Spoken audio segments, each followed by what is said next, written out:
Magandang araw po sa inyo, Sir Blair. At sa lahat po ng inyong mga subscriber na palaging nakaabang at sumusuporta sa inyong channel. Sumulat po ako sa inyo para magbahagi ng aking karanasan.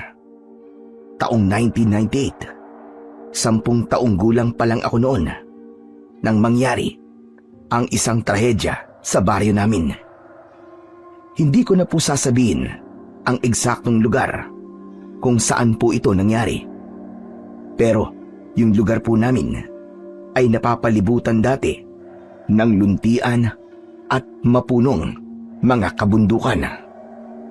Pero ang paraisong yun ay unti-unting pinatay ng kasakiman dahil sa talamak na iligal na laging. At nung manalasa ang isang napakalakas na bagyo, doon na naningil ang kalikasan. Nagkaroon ng landslide sa baryo namin. Sobrang sakit, Sir Blair, nang nangyaring yun sa amin. Marami ang namatay at natabunan. Maraming tao ang nagtatanong kung nasan daw ba ang Diyos. Nanlamig ang pananampalataya ng marami. Dahil marami ang tumalikod sa kanilang pananampalataya, doon naman nagpista ang dilim. Nagsimulang manahan ang mga masasamang nilalang sa lugar namin. Nasabi ko po ito dahil ang kambal kong si Tantan ay bukas na bukas ang third eye. Nakikita niya ang mga bagay na hindi nakikita ng karaniwang tao. Magsisimula ang kwento ko, Sir Blair, nung araw na bumalik kami sa aming baryo. 1 linggo pa lang ang nakalipas matapos ang trahedya. At kasagsagan po noon ng mga rescue at retrieval operations ng mga otoridad. Ako po si Yunjun at ito ang aking kwento. Umalingaw-ngaw ang boses ng ground commander sa lugar kung saan naguhukay ang mga rescuers at pulis. Kasunod nito ay ang paghinto kagad ng dambuhalang bako. Nakita na siya! Ha? Sino? Ano nakita?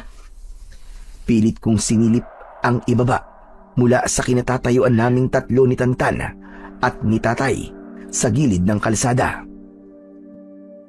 Diyos ko! Huwag naman sana! Dahan-dahang itinaas ng 4 na rescuer ang isang maliit na katawan mula sa hukay. Puno ng putik ang buong katawan niya, pero nakilala ko yung suot niyang damit, yung ternong t-shirt at short na may drawing na robot. Nanlaki ang mga mata ko. Pakiramdam ko ay para akong binuhusan ng malamig na tubig. Diyos ko! Si Buknoy! Akmang hahakbang ako pababa, pero mabilis akong hinarangan ni Tantan. Niyakap niya ako ng maigpit at pilit na tinatakpan ang mga mata ko gamit ang palad niya. Huwag mo nang tignan, Jun! Huwag mo nang tignan! Hindi, bitiwan mo ako! Si Buknoy yun eh! Nakita ko yung paborito niyang damit! Tantan, si Buknoy yun, di ba? Hindi na sumagot ang kapatid ko. Niyakap na lang niya ako ng maigpit. Umiyak siya nung binitiwan niya ako. Doon ko nakita na inilalagay na sa itim na body bag ang katawan ng best friend ko. Doon ako tuluyang napaiyak. Tama na, Junjun. Tigilan mo na ang pag-iyak, anak. Wala na tayong magagawa. Mas mainam na rin na nakita na ang katawan niya. Mabibigyan siya ng maayos na libing. Pero tay, wala na siya eh. Wala na akong best friend. Patay na. Huminahon ka, anak. Wala nang magagawa ang pag-iyak mo na yan. Kinuha na siya ni Lord. Bakit po ganun? Bakit po siya kagad kinuha? Mabait naman po siyang bata. Alam ko, anak. Mabait naman talaga siyang bata. Pero anak, alam mo bang hindi siya matutuwa kung makikita kanya nagkakaganyan? Tara na. Mabuti pa ay wag na natin panoorin. Mas lalo ka lamang masasaktan. Ayoko, Tay, ayoko. Gusto kong bumaba. Payagan niyo akong bumaba. Hindi pwede, anak. Wag na tayong makialam. Sinulyapan ko si tatay. Matapos niyang sabihin yon, nakita kong nakatingin siya sa ibaba, doon sa direksyon kung saan nakaparada ang mga dambuhalang truck na may logo ng gobyerno. Yung mga kamao niya, napansin ko ding nakakuyom. Maya-maya pa ay binuhat nila ang body bag at inilagay sa loob ng sasakyan. Ay, saan po nila dadalhin si Buknoy? Ang best friend ko. Sasama ako. Baka natatakot siya, Tay. Baka naghanap siya ng kasama. Hindi sanay bumiyahin eh. Mabilis siyang mahilo. Hinawakan ni tatay ang mukha ko at banayad na hinaplos ito. Anak, dadalhin na siya sa morgue. Hindi ka pwedeng sumama doon. Hayaan na natin ang mga pulis at ang iba niyang kamag-anak para mag-asikaso sa kanya.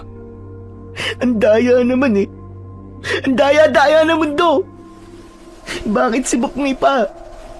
Ang daming masasamang tao dyan. Bakit yung best friend ko pa? At sabi niya sa akin, walang iwanan. Sinungaling siya. Sinungaling. Sige anak, iiyak mo lang yan. Pero makinig ka sa akin. Ganon talaga ang buhay, anak. Kapag kamatay ng pinag-uusapan, lahat tayo pantay-pantay. Walang mayaman, walang mahirap, walang mabuti at masama. Kung oras mo na, oras mo na. Wala na tayong magagawa kundi ang ipagdasal na lamang na matahimik siya. Paano ako, Tay? Sino na ang kalaro ko ngayon? Sino na ang kakampi ko ngayon? Ako, pwede mo naman akong maging best friend eh. Ikaw? Paano kita magiging best friend? Kakambal kita. Magkaiba yun. Saka magkaiba kayo. Alam kong hindi ko mapapantayan si Buknoy. Iba naman talaga siya eh. Espesyal siya sa'yo. Pero wag mong isipin na dahil wala na siya, mag-isa ka na lang. Pero hindi ka naman marunong mag-text eh. Hindi ka rin marunong umakyat ng puno gaya niya. Ibang-iba talaga kayo. Eh di turuan mo ko. Ayaw mo ba nun? Kapag pumayag ka, hindi na lang tayo basta magkapatid. Ako na rin na magiging best friend mo. At pangako, hindi kita iiwan kahit anong mangyari. Napatitig ako sa kakambal kong si Tantan. Tumigil ako sa pag-iyak. Nakita ko kasi yung sinseridad sa mga mata niya nang sabihin yun. Medyo lumuwag ang dibdib ko. Tama ang kapatid mo. Hindi man natin maibabalik ang kaibigan mo. Swerte ka pa rin dahil may kapatid kang handang damayan ka. Kaya tahan na anak. Hindi talaga matutuwa si Buknoy kapag ganyan ka. Sige po, Tay. Pwede po ba kapag nakaburol na po siya dumaan po tayo? Gusto ko pong idaan yung comics na iniram ko. Baka hanapin po niya eh. Ano ka mo, comics? Hindi ba nabasa ng ulan? Hindi po. Dinala ko po yun sa evacuation center eh. Kahit ako na lang ang sumama sa'yo. Kahit araw-araw pa natin siya dalawin. Salamat, Tantan, ha. Ganun pala, no? Kaya pala maski anong gawin kong pagganap sa kanya doon sa evacuation, ay hindi ko siya nakita. Hindi pala sila lumikas. Nakakaawa talaga. Kung yung bagyo lang sana at walang landslide at flash flood na nangyari, baka hindi ganito nangyari. Baka buhay pa sana sila. Oo, tama ka anak. Marami ang namatay dahil sa landslide. Hindi sana patulugin ng kanyang konsensya ang mga taong may gawa nito. Napatingin ako kay tatay sa tanang buhay ko. Ngayon ko lang siya narinig na magsalita ng ganun. Wala siyang takot at halatang galit ang kanyang tono. Pero ilang sandali, nakita ko kung paano niya kinontrol ang kanyang galit. Pinilit niyang maging kalmado. Alam ko kung sino ang tinutukoy niya. Hindi niya na ito kailangang pangalanan dahil alam ng lahat ng tao ang kanyang gahaman na pamamalakad. Si Congressman. Siya ang may kasalanan kung bakit nangyari ang dilubyo. Nakalbo ang bundok dahil ginawa niya itong gatasan. Sa ilalim ng kanyang kapangyarihan, naging talamak ang illegal logging. Araw-gabi, naririnig namin yung malalaking truck na dumaraan sa baryo. Puno yun ng mga naglalakihang troso. Ngunit sa kabila, naggarapalang pagnanakaw sa kalikasan. Walang makasawata sa kanya. Si Congressman ay isang makapangyarihang tao. Wala kaming laban sa kanya. Marami siyang koneksyon sa gobyerno. May mga tauang armado na nakabantay sa bawat galaw namin. At may salaping kayang bilhin ang hustisya. Para sa kanya, lahat ng pumalag ay para lang mga langgam na kayang-kaya niyang tirisin. Kaming mga nandito sa baryo, wala kaming laban, wala kaming boses, pero kami ang sumalo ng parusang dapat ay sa kanya. Namatay ang ilang kababaryo namin. Nasira ang mga bahay at kabuhayan namin habang siya, kampanteng nakaupo sa loob ng kanyang mansyon na hindi man lang nababasa ang mga paa. May konsensya pa po ba talaga ang tao na yun? Parang wala na. Tama ka, Junjun. Walang konsensya ang taong yun. Siya talaga ang dapat na magbayad dito. Ilang beses na tayo nagprotesta noon, pero hindi siya nakinig. Suga pa sa kayamanan at kapangyarihan ang hayop na yun. Pare Carlos, tama na. Hindi maganda sa pandinig ng mga batang sinasabi mo. Saka mag-ingat ka, pare. Ikaw din, Junjun. Wag na wag mong babanggitin ng basta-basta ang pangalan ng taong yon. Delikado. Tama si tatay. Baka may makarinig sa inyo. Alam niyo namang maraming mga mata at tenga ang tao na yun dito. Kaya tama na po, wag na po natin pag-usapan. Oo, marami siyang mata at tenga. Ewan ko ba sa mga tao rito? Kung sino pa ang mali, siya pa ang kinakampihan. Mga mukhang pera din kasi. Tignan mo ngayon ang nangyari. Saan napunta yung perang ibinayad sa kanila ng hinayupak na congressman na yun? May babalik ba nila ang buhay ng mga namatay dahil sa landslide? Dupang. Sobra pa sa pagiging ganid ang kaswapangan nila sa pera. Pwe. Dumura si Mang Carlos sa lupa. Pagkatapos magsalita, bakas sa mukha niya ang matinding puot habang tinitignan ang mga trabahador na abala sa pagkakarga ng mga kagamitan.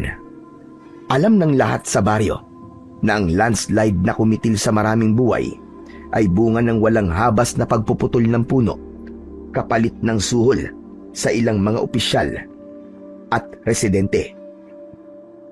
Pare, mabuti pa ay doon na lang natin sa bahay pag-usapan yan. Hindi pare, ayos lang yan. Pag-usapan natin dito. Wala akong pakialam kung marinig nila. Gusto ko nga maiparating sa kanya na kung may kakayahan lang sana ako na magparusa ng tao, gagawin ko. Ngayon din. Para mabigyan ng hustisya ang mga namatay ng dahil sa kanya. Alam ko yan, pare. Pero hindi talaga dito ang tamang lugar. Baka mapahamak ka, pare. Mapahamak? Bakit? Anong gagawin nila sa akin? Papatayin nila ako? Sige, patayin nila ako ngayon din.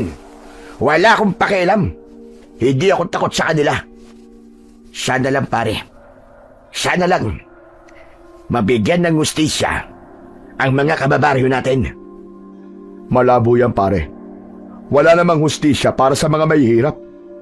Tay, wag mo nang gatuan ng nararamdaman ni Mang Carlos. Baka kung ano pang magawa niya, lalong maging gulo. Hindi naman ako nanggagatong tantan. Nagsasabi lang din naman ako na saloobin ko. Saka wala namang magiging gulo rito. Huwag kayo mag-alala. Muling napatingin si tatay sa mga armadong lalaki na nakatayo malapit sa mga truck ng gobyerno. Itinuro niya ang mga ito gamit ang kanyang uso.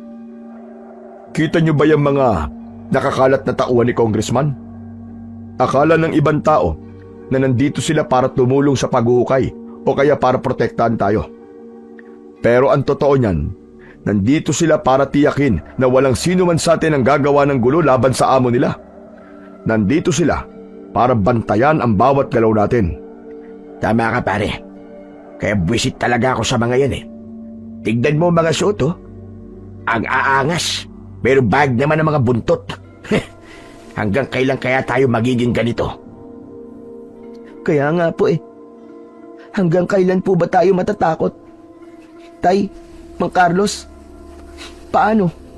Kung may mangyari po ulit na ganito kapag bumagyo, mananahimik na lang po ba tayo? Wala po ba talaga tayong magagawa? Tumingal ako kay tatay. Nagbabaka sakaling may isasagot siya sa tanong ko. Pero nakita ko ang pag-igting ng kanyang panga. Tumingin siya sa kalbong bundok at muling ibinalik ang tingin sa armadong mga lalaki. Hindi ko alam. Sa ngayon, ang tanging magagawa lang natin ay ang humiling na sana hindi na ito maulit pa. Na sana mabigyan tayo ng hustisya, lalo na yung mga namatay. Grabe naman. Pero ba't ganun, Tay? Hindi ba natin siya pwedeng ipakulong? O ipahuli sa mga pulis? Ipahuli sa mga pulis? Sino? Si Congressman? Aba, imposible yung bata. Hindi nila huhulihin yung buhaya na yun. Kasi siya ang batas dito sa atin. Marami siyang salapi. Marami siyang koneksyon. Kaya kung lalaban tayo ng harapan sa mga yan, talo tayo. Kahit alam nating tayo ang tama. Alam mo kung bakit? Bakit po, Mang Carlos? Kapag marami kang pera, para ka na rin may kapangyarihan. At kapag may pera ka, pwede mong baluktutin ang katotohanan at gawing tama ang mali. Kaya nga yung hustisya na sinasabi, imposible yun na ibigay nila sa atin.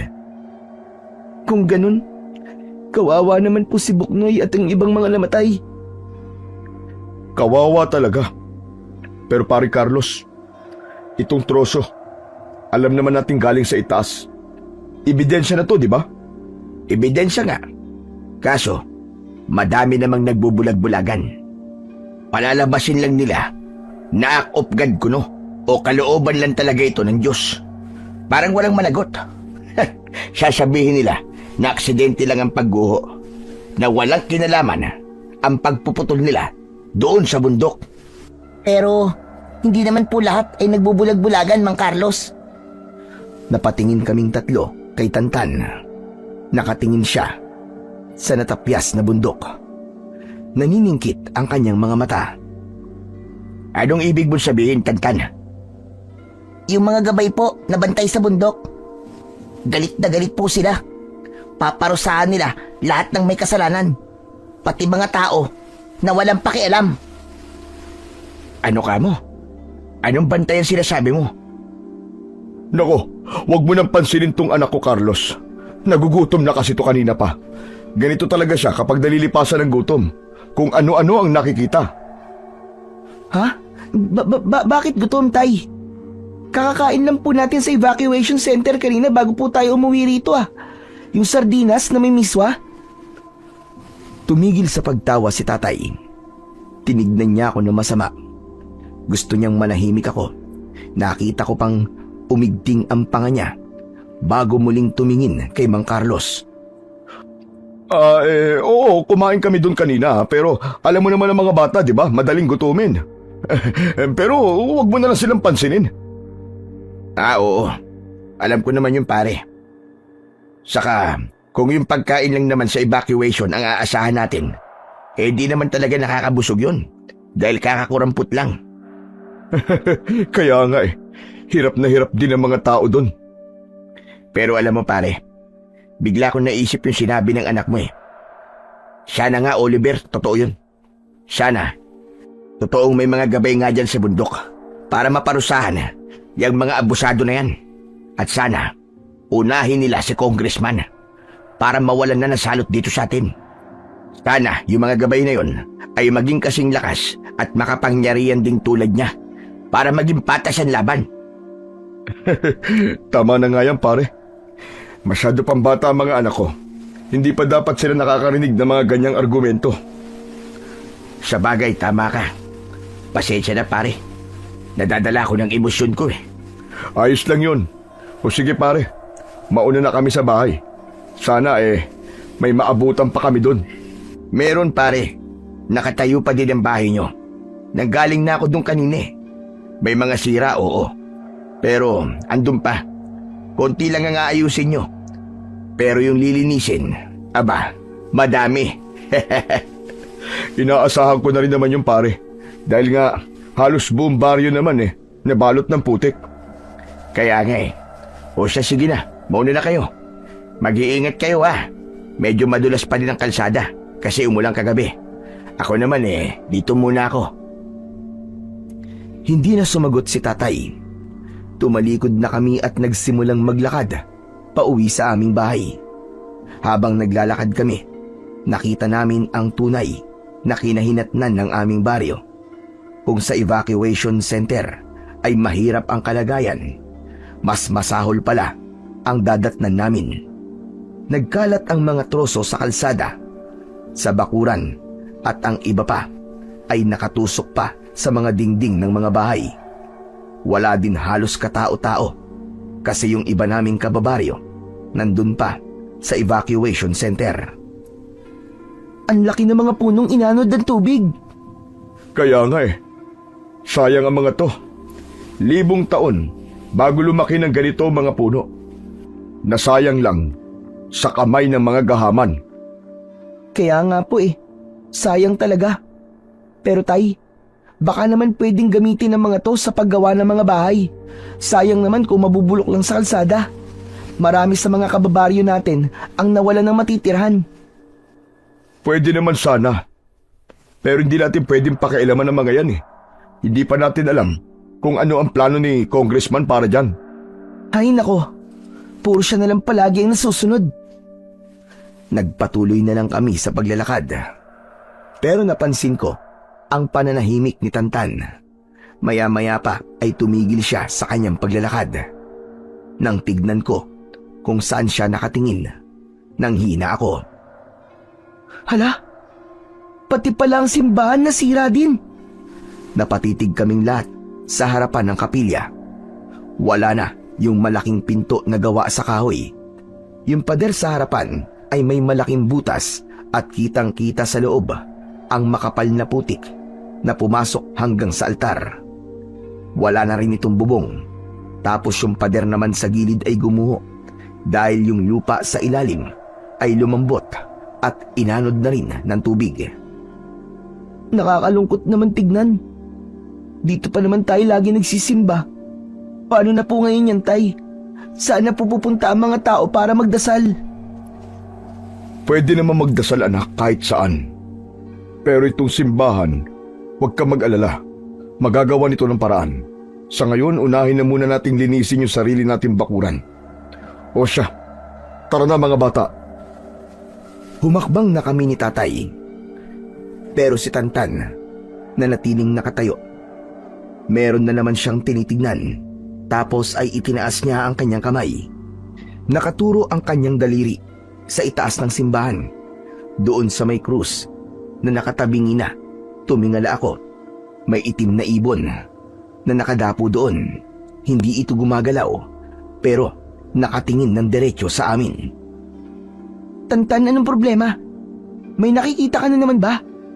Wala naman. Pero yung ibon, tignan nyo. Parang kakaiba siya. Tignan niyo yung braso ko. Kinikilabutan ako habang nakatingin sa ibon na yan. Bakit? Ano bang meron sa ibon? Parang pangkaraniwang uwak lang naman yan Hindi. Hindi yan uwak. Mabigat yung aura niya. Tignan mo kung tumingin Parang sinasadya niyang manakot. Ano ba yan? Tinatakot niyo naman ang sarili niyo. Tara na kasi. Huwag na kayong kung saan tumitingin.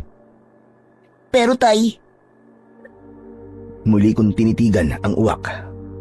Wala talaga akong maramdaman o makitang kakaiba sa ibon. Kaya naman, napailing na lang ako. Naisip ko, baka nanluloko lang ang kapatid ko o sadyang praning lang dahil sa trauma. Hinawakan na ni tatay ang kamay ni Tantan at tila kinakaladkad na kami papalayo. Ngunit bago kami tuluyang makalayo, hindi ko napigilan ang sarili ko. Muli akong lumingon. Nakita ko na sinundan kami ng tingin ng ibon. Hindi lang basta tingin, kasi yung mga mata niya, nakita ko, nanlilisik at mapulang-mapula. Ilang sandali pa, ay nakarating na kami sa tapat ng bahay namin.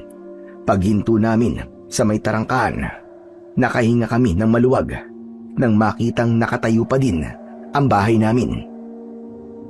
Totoo nga yung sinabi ni Mang Carlos. Okay na okay pang bahay natin.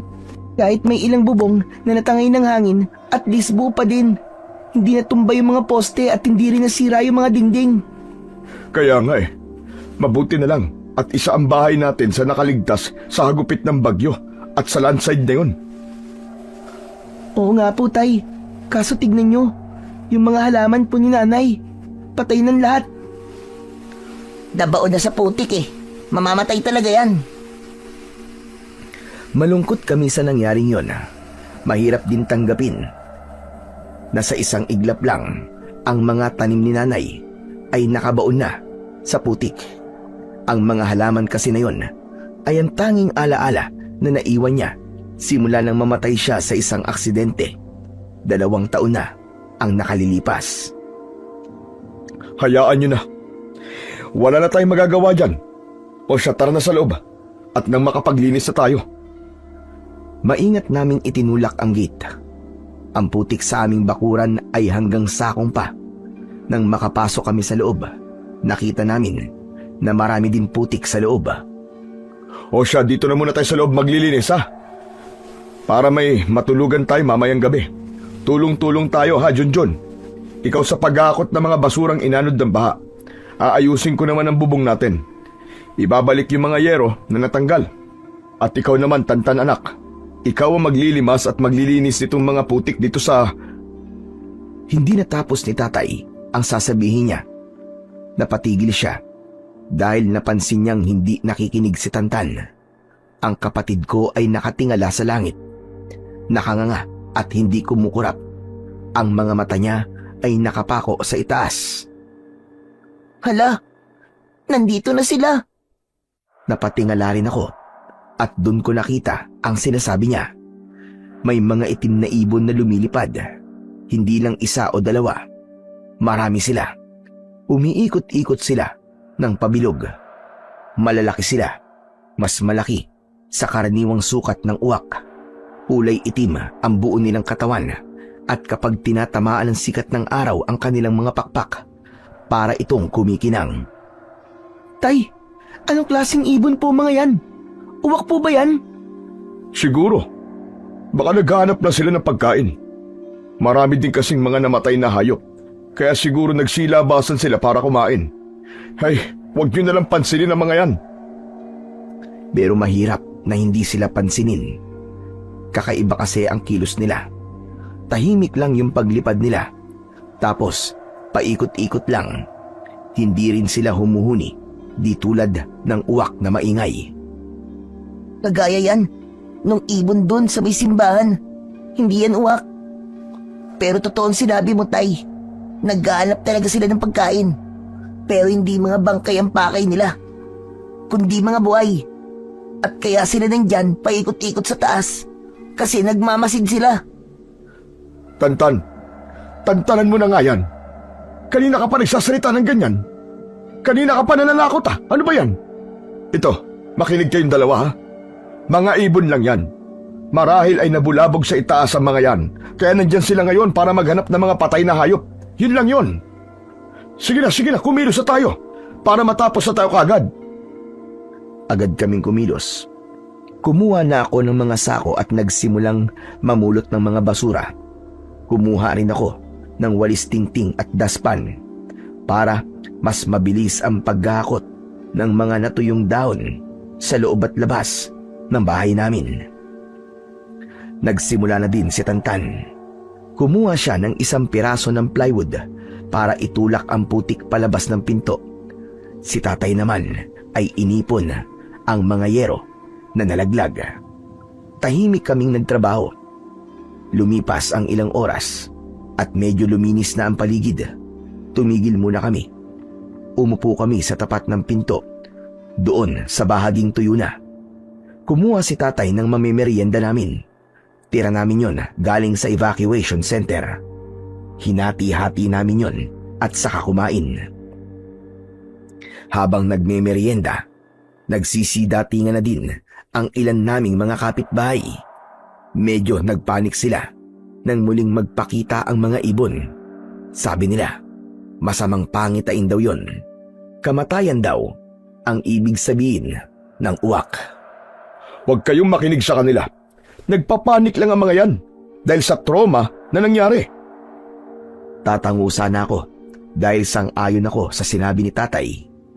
Pero biglang hinawakan ni Tantan ang braso ko. Maigpit at masakit. Junjun, may nakadapo na. Ha? Nakadapong ano? Sa bubog natin. Kasabay ng sinabi niya, nakarinig kami ng kaluskos sa yerong kakakabit pa lang ni tatay. May kakaibang tunog din kaming naririnig. Mabigat yung mga yabag niya sa taas. Parang yabag ng isang malaking aso o pusa. Pero ang sinabi ni Tantan, ibon ang naroon sa bubong. Napatingala kami. Nakita ko kung paano lumundo ng bahagya ang yero. Parang hindi din pusa o aso kasi mukhang mabigat ang bagay na naglalakad sa ibabaw namin. Kumuha si tatay ng panungkit at malakas na kinalabog ang yero. Shoo! Shoo! Alis dyan! Pero imbis na umalis, lalo lang itong nag-ingay sa itaas. Nagpapapadyak ito na parang galit. Napaurong si tatay. Nako! Pumasok kayo dito sa loob! Isara niyo ang mga bintana at pinto! Bilis! Agad kaming tumayo at pumasok. Isinara namin ang pinto at mga bintana. Nang masiguro naming sarado na ang lahat, naupo kami sa isang sulok ng sala. Tay, ano po ba yung nasa bubong? Hindi ko alam. Pero kinakabahan ako eh. Hindi yun ibon sa palagay ko. Nakakatakot naman po. Hindi kaya mga multo, tay. Balik na kaya tayo sa evacuation center. Mukhang mas ligtas kasi tayo dun eh. Hindi anak. Nandito na tayo. Alam mo naman kung gaano kahirap ang buhay dun, di ba? Siksikan, mainit, at kulang sa pagkain. Mas maayos na tayo rito sa sarili nating bahay. Magdasal na lang tayo para mabawasan ang kaba natin. Pumikit si tatay at nagsimulang bumulong ng dasal. Pero hindi pa rin ako mapalagay. Kaya naman, habang nakapikit at nakayuko si tatay, kinalabit ko si Tantan sa tabi ko. Ano ba kasi talagang nangyayari, Tantan? Ano ba yung nakikita mo? Kanina ko pa sinasabi sa inyo. Hindi nga mga ibon yan. Mga masasamang nilalang yan na nagpapanggap lang ng mga uwak. Ang kulit nyo naman kasi eh. Ano? Kami pa ngayon na makulit ha. Nagtatanong lang naman ako. Hindi ko na natapos ang sasabihin ko dahil biglang tumayo si Tantan.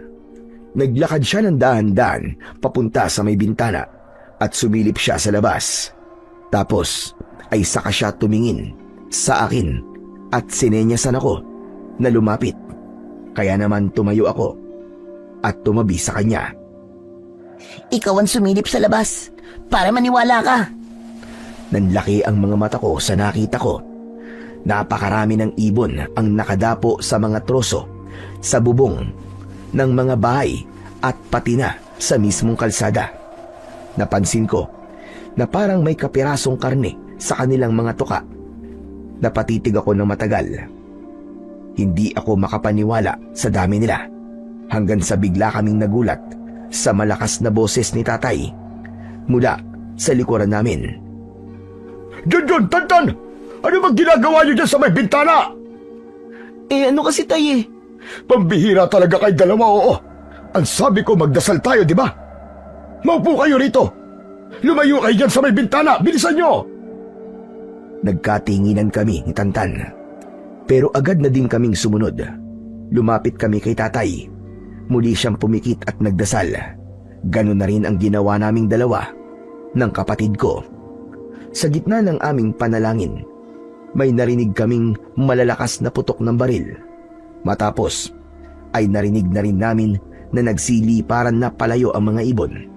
At pagkatapos nun, nagkaroon ng nakakabinging katahimikan sa paligid. Hindi ako makatagal na nakapikit lang. Dahan-dahan kong idinilat ang isang mata ko at tinignan si Tantan.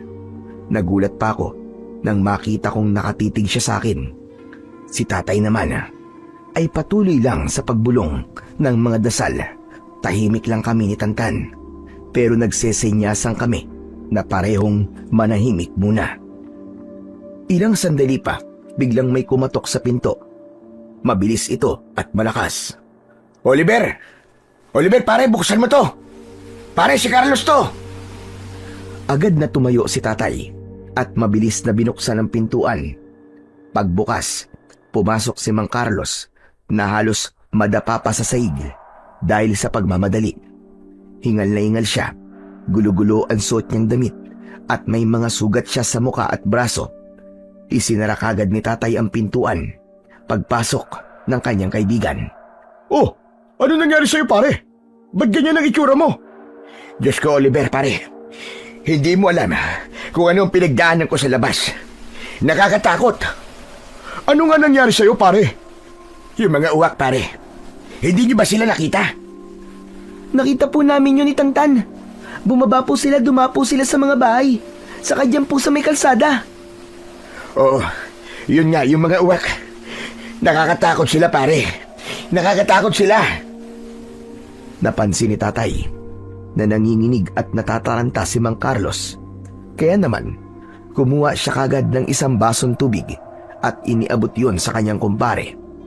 Inabot niya ito at mabilis na ininom bago nagpatuloy sa kanyang pagkikwento. Yung mga ibon, yung mga itim na uwak sa labas. Naku, akala ko katapusan ko na talaga kanina. Bigla na lang sila sumalakay sa mga tao. Pinagtutuka nila kami, pare. Ano? Sinalakay kayo ng mga ibon? Oo, pare. Grabe, para silang gutom na gutom. Mabuti na nga lang at may mga dalang baril yung mga pulis at yung mga tauhan ni congressman na kasama namin doon. Pinagbabaril nila yung mga ibon, pare. Kaya lumipad sila palayo.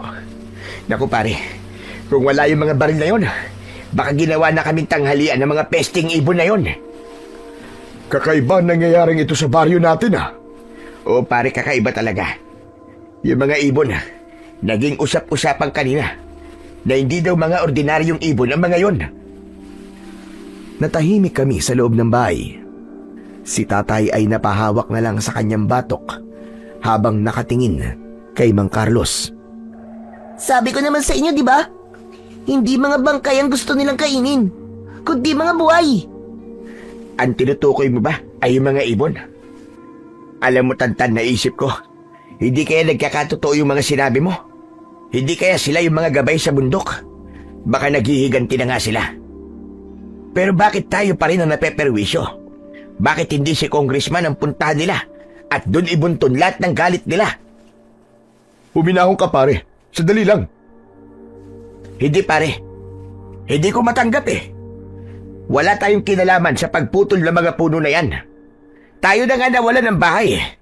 Tayo pa ang tinutugis na mga hayop na uwak na yan. Bakit ang mga tulad nating may hirap ang laging sumasalo ng karma ng mga makapangyarihan? Tumulo ang luha ni Mang Carlos habang nakatingin sa kanyang mga sugatang kamay. Madami silang nasaktan, pare. Pati yung mga batang nandun sa kalsada. Wala silang pinipili. Kung ito na nga ang ganti ng kalikasan, bakit pati tayong mga walang sala ay kailangan magdusa? Hindi ko alam kung bakit, pare. Pero huwag kang panghinaan ng loob. Kailangan nating maging malakas sa panibagong pagsubok na ito. Kung ano man yung mga ibon na yon. Tama ka, pare. Hindi tayo kailangan panghinaan ng loob. Pero pare, Anong gagawin natin ngayon? Kailangan natin lumaban, pare. Junjun, kunin mo yung itak ko. Mabilis akong sumunod. Pagdating ko sa kusina, agad ko yung dinampot, saka mabilis na bumalik sa sala. Inabot ko ang itak kay tatay. Sa susunod na sumalakay sila, lalaban na tayo. Subukan lang nilang bumalik at pumasok sa bahay na to. Tignan natin kung hindi tumalsik ang mga ulo nila. Tayo, minahon ka. Sa kabitiwan niyo po ang itak na yan. Wala na po sila, umalis na. Oo, umalis na sila. Pero mainam na nakahanda tayo. Hindi natin alam kung kailan sila babalik. Napatingin si Mang Carlos kay Tantan.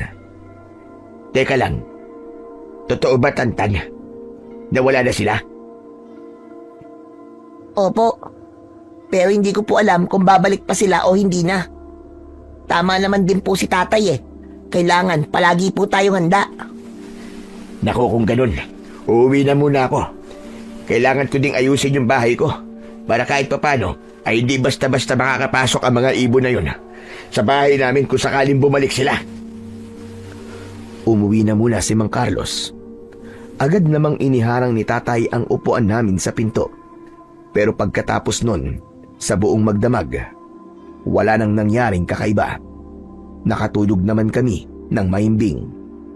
Samantala, makalipas ang ilang linggo, mula nang mangyaring yun, sa awa ng Diyos, hindi na muling nagpakita pa ang mga mababangis na ibon. Kaya naman, yung katatakutan na yun na nangyari, pati na yung landslide, yung bagyo at iba pa, ay unti-unti nang nakalimutan ng karamihan. Bumalik na sa normal ang aming pamumuhay. Kasabay nito, tuluyan na ring nalinis ang aming barangay. Ang mga nasirang bahay ay nagawan na ng remedyo.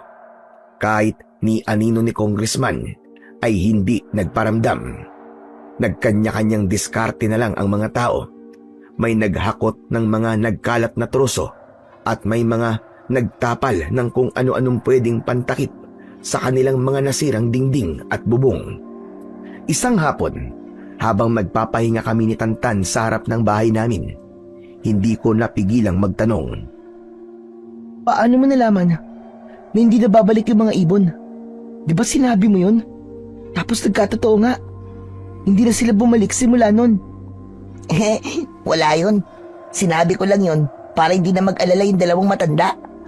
Kasi nakita ko masyado na silang stress nun eh. Sigurado ka, Tantan? Oo nga, ang kulit naman ito oh. Naku, wag ako, Tantan ha. Kakambal kita. Iisa tayo ng muka. O tignan mo ako. Alam ko kapag nagsisinungaling ka. Saka alam ko na may third eye ka. Kaya sabihin mo na sa akin kung ano ang totoo. Ano ba talaga ang nangyari nun? Ang dami mo naman sinasabi yun. Mabuti pa tara na nga lang doon sa plaza.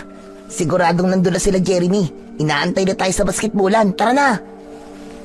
Agad siyang tumayo at hindi na ako hinintay. Tumakbo siya palabas ng aming bakuran. Wala na akong nagawa kundi ang sumunod. Alam kong iniiwasan lang niya ang tanong ko. Pero pinalampas ko na lang muna yon. Masaya na rin akong makita siyang nakikipaglaro na ulit matapos ang mga trauma na naranasan namin makalipas ang ilang linggo. Pagdating namin sa plaza, buhay na buhay ang paligid. Maraming naglalaro, may mga nagtitinda ng fishball at may mga nagchichismisan na. Nakita namin sila Jeremy doon. Agad nila kaming tinawag para daw masimulan na ang laro. Nung magsimula na, mainit ang laban, dikit ang skor at pawis na kami. Pero sa gitna ng huling quarter, biglang natigil ang laro. Ang mga bata kasi na nanonood sa amin ay nagkagulo at iniwan nila ang court at hindi na nanood sa amin. Nagkatingin na naman kami ni Tantan. Ano kayang nangyayari? Punta natin para malaman natin kung ano nangyayari. Tara! Tulad ng ibang mga kalaro namin, hindi na rin kami nakatiis at nakiisyoso. Paglapit namin, nakita naming may pinagkakaguluhan ng mga bata sa isang sulok. Meron silang pinagtatawanan na isang lalaki. Madungi siya at parang wala sa sariling katinuan. Hindi ko siya kilala. Hindi siya taga-baryo namin. Ang buhok niya ay kulot at hanggang balikat lamang ang haba. Ang damit niya ay madumi at nangingitim na din ang kanyang mga paa na walang sapin. May hawak siyang isang maliit na kampanilya na kulay tanso na paminsan-minsan ay pinapatunog niya. Kinakansyaman siya ng mga bata at tinatawag na baliw. Ang lalaki ay nakangiti lang pero ang mga mata niya ay malikot. Para bang may hinahanap. Baliw lang naman pala. Akala ko naman kung ano na. Tatalikod na sana kami ni Tantan pero biglang may isang pilyong bata na dumampot ng bato at binato ang baliw. Sapol ang lalaki sa balikat. Napangiwi siya pero hindi gumanti. Tumawa ng malakas ang bata. Kukuha pa sana ulit siya ng bato pero biglang humarang si Tantan. Ibinuka niya ang kanyang mga braso. Hoy! Huwag naman ganyan. Wala naman siyang ginagawang masama sa inyo ah. Bakit mo ba siya binabato? Ano ba problema mo? Natahimik yung bata, pati na yung mga kasama niya. Hindi nila inaasahan na may magtatanggol sa sintu-sinto. Ano ha? Di kayo makasagot ano? Porkit may kapansanan sa isip gaganyanin nyo? Ikaw kaya ang batuin ko. Ano, gusto ba? Napailing ang batang lalaki. Hindi na sila lumaban kasi kilala nila si Tantan. Palaban talaga ito kapag alam niyang nasa tama siya. At alam ng bata na hindi niya kakayanin ang kakambal ko. Kaya naman, dahan-dahan na lang silang nagsialisan. Nang wala na sila, hinarap ni Tantan ang lalaki. Lumapit siya at inalalayan na makatayo. Ayos lang po ba kayo? Masakit po ba yung binato nila? Pasensya ka na ha. Hindi nila alam ang kanilang ginagawa. Tinitigan siya ng lalaki, mata sa mata, na para bang binabasa kung ano ang nasa isip ni Tantan. Maya-maya pa ay dahan-dahan niyang itinaas ang kanyang kampanilya at itinapat mismo sa muka ng kapatid ko. Bigla niya itong pinakalembang ng malakas. Halos mabingi ako sa tunog pero si Tantan ay hindi man lang kumurap. Nanatili lang siyang nakatitig sa lalaki. Matapos ang tatlong malalakas na kalembang, dahan-dahang ngumiti ang sintu-sinto na para bang nanunukso. Huminga siya ng malalim bago ibinaba ang kanyang kalembang. Hindi naman masakit ang bato eh. Ayos lang ako, bata. Salamat ha. Pinaalis mo sila. Wala po yun. Mali naman kasi yung ginawa nila sa inyo eh. Hindi dahil mukha kayong ganyan ay may karapatan na silang saktang kayo o pagtripan. Tao pa rin naman kayo. Napatingin ako kay Tantan. Hindi ko maintindihan kung bakit kailangan mag-aksaya siya ng oras sa taong hindi naman niya kilala. Kaya naman inagaw ko na ang atensyon niya sa baliw. Huy, iwan mo na yan. Tara na sa court. Baka magsimula na ulit yung basketball. Sayang naman ang laro. Nilingon niya ako, pero sandali lang. Pagkatapos ay parang hangin lang na hindi niya ako pinansin. Nanatili ang atensyon niya doon sa madungis na lalaki. Tinitigan niya ito ng diretso sa mga mata na para bang may binabasa siyang hindi ko makita. Nakapagtataka ang titig ni Tantan. Para bang interesado talaga siya sa baliw na yon. Ayos ka lang ba talaga? Hindi ka ba nagugutom? Gusto mo bang kumain? May konting barya ako rito. Pambili ng tinapay. Kasyang-kasya na to sa 2 monay. Dahan-dahang iniabot ni Tantan ang nakakuyom niyang palad na may ilang piraso ng barya.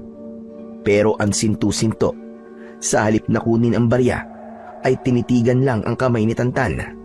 Maya-maya pa, dahan-dahan itong umiling at umatras ng isang hakbang. Hindi. Hindi pagkain ang kailangan ko. Busog pa ako eh. Sigurado ka ba? Hindi na sumagot ang lalaki. Bagkus, Dahan-dahan itong muling lumapit kay Tantan, yung halos magkadikit na ang mga ilong nila at kitang-kita ko ang naninilaw at sirasirang ngipin ng sintu-sinto habang dahan-dahang bumubukas ang bibig nito. Alam mo, bait ka. Hindi ka tulad nila. Mga salbahe, nananakit. Pero ikaw, maliligtas ka. Hindi ka lalapain ng mga ibon. Mabait ka kasi. Hindi ka nila masasaktan. Maniwala ka sa akin. Ano? Mga ibon? Teka, paano mo nalaman ang tungkol sa kanila? Nakita ko. Lipad sila dun oh. Dun bundok. Di mo ba nakita? Nakita ko. Pero paano mo sila nakita? 1 linggo nang nakalipas nung huli silang lumabas dito sa baryo ah. Wala ka pa naman dito nung nangyari yun, di ba? Ngayon lang kita nakita dito sa plaza. Sino ka ba talaga? Galing ka ba dun sa kabilang baryo? Hindi agad sumagot ang lalaki. Inalog-alog niya ang kanyang kampanilya. Itigil niyo na muna yung pagpapatugtog mo ng kampanilya. Pwede mo bang sabihin mo na sa akin kung anong pangalan mo? Napatigil ang sintu-sinto. Ibinaba niya ang kampanilya sa gilid niya at tumingin ng diretso kay Tantan. Ako galing ako dun taas. Dun bundok. Nakita ko sila. Tapos sabi nila, balik sila dito. Malapit na yun. Malapit na. Ano? Bakit naman sila babalik? Ano na naman kailangan nila dito? Tapos na ang bagyo, di ba? Bakit hindi na lang sila manahimik doon sa taas? Nakita kong namumutla ang muka ni Tantan. Kaya naman, muli ko siyang kinalabit. Hoy, ano ba yan, Tantan? Huwag mong sabihin na nagpapaniwala ka dyan. Sintu-sintu yung kausap mo eh. Sineryoso mo naman masyado, pambira ka. Gutom lang yan, kaya kung ano-anong sinasabi. Biglang lumingon sa akin ang lalaki. Idinikit niya ang maruming hintituro sa kanyang labi at nanlaki ang mga mata. Huwag ka ingay. Nakikinig sila dun. Nakikinig sila sa atin. Itinuro ng lalaki ang madilim na bahagi ng bundok. Kasabay nun ay ang biglang paghangin na malakas. Kaagad na nanayo ang balahibo ko dahil sa kilabot. Natahimik ako pero yung baliw nagpatuloy lang siya sa pagsasalita. Pagkagat ng dilim, huwag kayong lalabas ha, para di kayo habulin ng ibon. Huwag tigas ulo ha. Dahan-dahang inalog ng lalaki ang kanyang kampanilya habang dahan-dahang umaatras patalikod sa amin. Ngunit bago pa siya makalayo, muli siyang tinawag ni Tantan. Teka, sandali lang. May gusto pa akong malaman. Pwede ba tayong mag-usap pa? Tungkol dun sa may bundok. Ano yung nakita mo dun? Hoy, Tantan, ano ba? Ano ba ginagawa mo? Pwede bang tara na? Huwag mo nang pag-aksayan ng oras yan. Tignan mo nga yung mga kalaro natin o nakatingin na sa atin. Mukha na tayong tanga rito. Ikaw na lang ang bumalik dun sa court. Ayoko na maglaro. Mas malaga to, Junjun. Hindi mo ba naiintindihan? Nagulat ako at biglang napatigil. Bihira kasi akong sigawan ni Tantan ng ganun, lalo na sa harap ng maraming tao. Pakiramdam ko tuloy ay napahiya ako, kaya uminit din ang ulo ko. Galit ka na yan ha?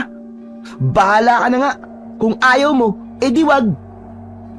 Tumalikod na ako sa kanilang dalawa at mabilis na bumalik sa court. Pero kahit nandun na ako, hindi ko mapigilang hindi lumingon. Gusto kong makita kung ano ba ang gagawin ng kakambal ko doon sa sintu-sintu na yon. Mula sa court, nakita ko silang dalawa na nakaupo sa lilim ng isang malaking puno. Nakapagtataka ang itsura nila.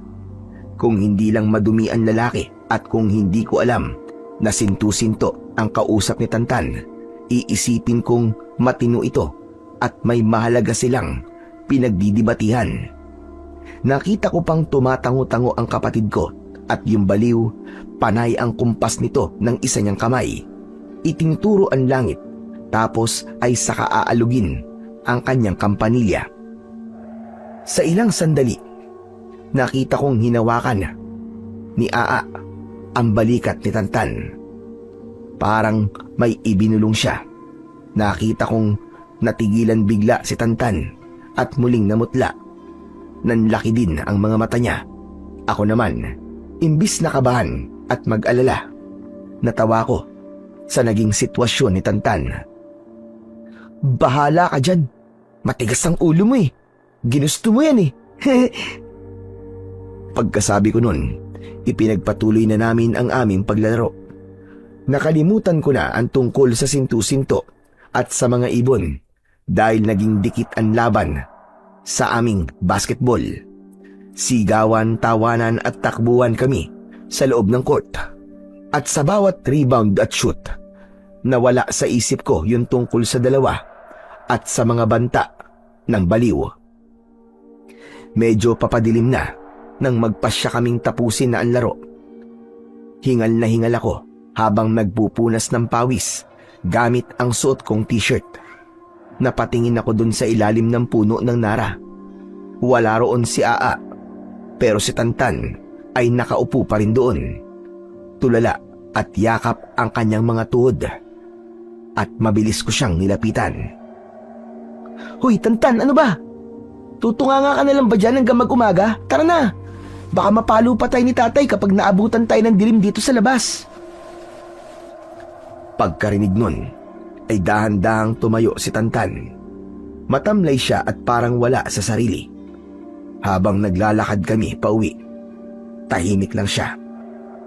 Sinubukan ko pa nga siyang biruin para mawala ang tensyon. Oh, anong sabi ng BFF mo? Bibigyan ka ba niya ng agimat laban sa mga uwak? Hindi. Ay, ganun. Eh, dapat kinuha mo yung kampanilya niya. Malay mo, may kapangyarihan yun, di ba? Hindi siya tumawa. Huminto siya sa paglalakad at lumingon sa akin. Seryoso ang kanyang muka. Pwede bang manahimik ka muna? Wala ako sa mood makipagbiruan sa'yo, ha? Oh, eh bakit ka nagagalit? Binibiro ka lang naman, ah. Masyado ka naman seryoso. Hindi kasi biro yung sinabi ng baliw. Narinig mo naman kanina, di ba? Babalik yung mga ibon. Babalik sila para magiganti. Sus, at naniwala ka naman. Ano ba yung mga ibon na yun? May listahan ng mga dapat pagigantihan kaya pabalik-balik? At sa palagay mo, kanino naman sila magiganti? Sa mga tao. Sa ating lahat. Nek-nek niya kamo, kalokohan yan. Huwag mo ang seryosoin ang sinabi ng sintu-sintong yun. Kaya nga sintu-sinto eh. Walang alam yun, baliw yun. Huwag ka naman ganyan sa kanya. Kahit baliw, may sense naman lahat ng sinasabi niya. May sense. Sige nga, sabihin mo nga sa akin. Bakit mga tao dito ang kailangan pagigantihan ng mga ibon? Wala namang ginagawa mga tao dito sa baryo ah. Tayo nga nasalanta eh. Tayo pa ang pagigantihan. Mas maniniwala pa ako at magiging masaya kung sasabihin niya bababa mga ibon para magiganti kay Congressman. Pupunta sila doon sa mansyon at papatayin si Congressman. Di ba? Siya naman ang nanira ng bundok. Siya ang nag-ubos ng mga puno. Doon dapat sila magkalat, hindi dito. Mali yan, Junjun. Dapat hindi ka nagwiwish ng masama sa kapwa mo. Kahit ano pang ginagawa niya, tao pa rin siya. Hindi yung tao, Tantan. Buwaya yun, kaya ayos lang. Ano? Pambihira ka naman. Ginawa mong buhaya yung tao ah. Yung kasi ang tawag sa mga taong gahaman, buwaya. Hay nako, bilisan na nga natin ng paglalakad. Mabibinggo talaga tayo kay tatay pag nagtagal pa tayo. Eksaktong pagkasabi ko nun ay kumaripas na ako ng takbo. Agad din naman siyang sumunod. Makalipas ang ilang araw, nanatiling tahimik ang aming baryo. Nagpatuloy sa normal na buhay ang mga tao. Pero ang kapayapaang yun ay muling nabulabog isang umaga nang marinig namin ang ugong ng malalakas na makina. Muling dumaan ang mga sasakyan at yung mga pasaway na tauhan ni Congressman, nakita namin ang mga truck at bulldozer na paakyat na naman ng bundok. Alam na kagad namin na itutuloy na nila ang kanilang operasyon. Agad na lumapit si Mang Carlos sa tatay ko na noon ay nagbubunot ng damo sa aming bakuran. Panay ang himutok at mura niya. Halos mamula ang mukha niya sa galit habang nakatingin sa mga sasakyan. Wala talagang kadala-dala ang hayop na congressman na yan. Sisirain na naman nila ang bundok. Napabuntong hininga si tatay. Tapos ay iniwan niya ang kanyang ginagawa para kausapin si Mang Carlos.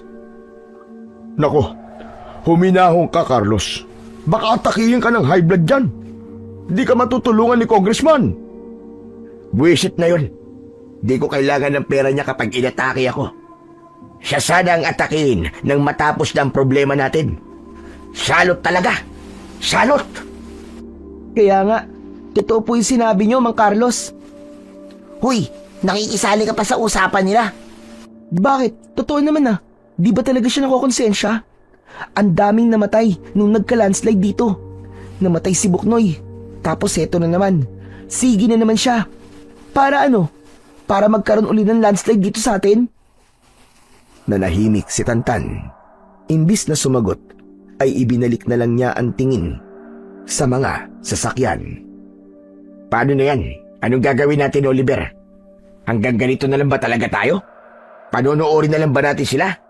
Wala ba talaga tayong pwedeng gawin? Nanatiling tahimik si tatay. Panay lang ang buntong hininga niya. Parang hindi alam ang isasagot. Pero bago pa makapagsalita si tatay, sumingit si Tantan. Wala po tayong magagawa, Mang Carlos. Pero wag po kayo mag-alala. Titigil din po yung mga yan. At paano mo nasabing titigil sila? May tutulong na ba sa atin? Makakasuhan na ba sila? Hindi ko po alam kung paano. Pero sabi po ni Aa, wala nang mangangahas na sumira ulit ng bundok. Sinong Aa? Yung sintu-sintu ba na may hawak na kampanilya? Oo, yun. Sabi niya, hindi na daw mauulit ang pagsira sa bundok. Napahawak sa ulo si Mang Carlos, lalong nainis sa narinig. Ano? Yung baliw ang nagsabi? Pambihira naman to mga anak mo, paring Oliver, oh. Lalo atang sumakit ang ulo ko, ah. Ay, nako. Talagang pang collateral damage na lang talaga tayo rito. Natahimik kaming lahat. Alam naming may punto si Mang Carlos sa bawat ganti ng kalikasan o pagkakamali ng mga nasa itaas. Ang mga maliliit na tao ang tinatamaan. Pagpasensya mo na mga bata, pare. Alam mo, mabuti pa. Huwag mo na munang problemahin yan. Hindi natin matatalo ang mga truck na yan. Sa puro reklamo lang. Tinapik ni tatay ang balikat ni Mang Carlos at niyaya itong maupo sa aming papag sa silong ng puno. Gusto mong uminom? May nakatago pa ako ditong isang bote ng 4 kantos. Magpalamig muna tayo ng ulo. Aba, mukhang mainam nga yan, pare. Kailangan ko talaga ng pampakalme. Pumasok si tatay sa loob para kunin ang bote at 2 baso. Naiwan kaming 2 ni Tantan na nakamasid sa kanila. O, ayan na. Iinom na sila. Binanggit mo pa kasi yung tungkol sa sintu-sintu na yun eh. Dignan mo. Lalo tuloy na bad trip si Mang Carlos. Hindi ko naman gusto na mabad trip siya eh. Gusto ko lang sana siyang pakalmahin. Kasi nararamdaman ko totoo yung sinabi ni Aa. Hindi magtatagal ang mga sasakyang yan sa taas. Ah, bahala ka na nga dyan. Nahawa ka na yata dun sa sintu-sintu na yun. Tumalikod na ako kay Tantan. Ipinagpatuloy ko na lang ang pagwawalis sa aming bakuran. Mas gusto ko yun kaysa makinig sa mga sinasabi niya na para sa akin ay walang kabuluhan. Samantala, mabilis na lumipas ang oras. Papadilim na nang magpaalam si Mang Carlos. Medyo pagewang-gewang na din siya sa paglalakad. pero ayaw magpahatid pa uwi sa kanila. Sabi niya, kaya pa niya. Kaya kami ni Tantan ay si tatay na lang ang inalalayan dahil hindi na talaga siya makatayo dahil sa kalasingan. Iga na lang natin siya doon sa kwarto niya. Bukas, magiging okay din naman siya siguro. Oo naman, hayaan lang natin siya. Pero, may ulam ba tayo ngayon? Meron syempre. Ako pa ba? Nagluto ko kanina eh. Ginisang sardinas. Ayos, maaasahan ka talaga, Junjun. Nagpatuloy kami sa paglalakad hanggang sa makapasok kami sa maliit na silid ni tatay. Nang makalapit na kami sa kama, dahan-dahan namin siyang ibinaba at pagkatapos ay isinarado na namin ang mga bintana at inayos ang upuan. Saka kami pumunta sa kusina para kumain. Nang matapos ay nahiga na rin kami ni Tantan sa aming kwarto. Ngunit hindi pa man kami nagtatagal sa pagkakahiga, may narinig akong kakaibang tunog sa labas. Ano yun? Narinig mo ba yun? Parang may kumakalabog sa labas ha. Hayaan mo na, matulog na tayo. Huwag mo nang intindihin yun. Anong wag intindihin? Ang lakas na. Baka mamaya may magnanakaw na sa bakuran natin eh. Hindi na sumagot si Tantan. Nakatalukbong lang siya ng kumot at tumalikod sa akin. Pero ako, hindi ako mapakali. Malakas ang kabog ng dibdib ko, pero mas malakas ang kuryosidad ko. Dahan-dahan akong bumangon. Iningatan kong wag lumikha ng ingay. Lumapit ako sa may bintana at dahan-dahang sumilip sa maliit na siwang. Halos tumigil ang pagtibok ng puso ko sa aking nakita. Sa tapat mismo ng aming bahay, may isang nilalang na nakatayo. Hindi ko maipaliwanag kung ano ito. Mukha siyang uwak, pero hindi ito normal na ibon. Kasing laki siya ng tao.